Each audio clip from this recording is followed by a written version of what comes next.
kuulsin, et teie samblas panustate loomapäästegrupi tegevusse.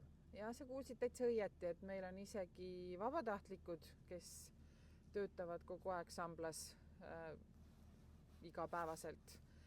Ja samuti müüme tasse, mis on annetuslikul eesmärgil, särke, mis on loomapääste logodega.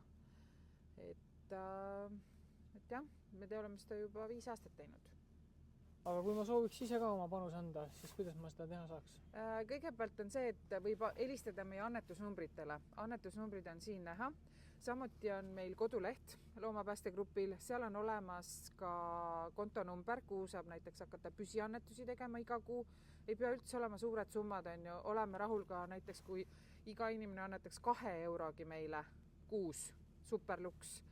Ja siis võib annetada ka tarvikuid, toitu, mida on meil alati vaja, ja igasuguseid muid asju, mis nagu selle päästega on nagu seotud selles mõttes, et desovahendid, tekid, linad, padjapüürid.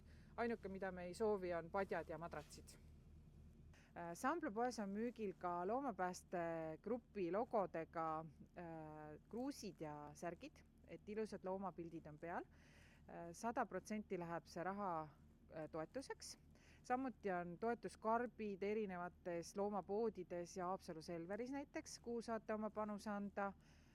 Ning kutsume üles jagama ka meie postitust, et kuna meie autopark läheb uuendusse, siis on meil müügil 3 autot, et väga ootame, et keegi jagaks meie kuulutust ja samas koostaks ära need autod, mida me müüme.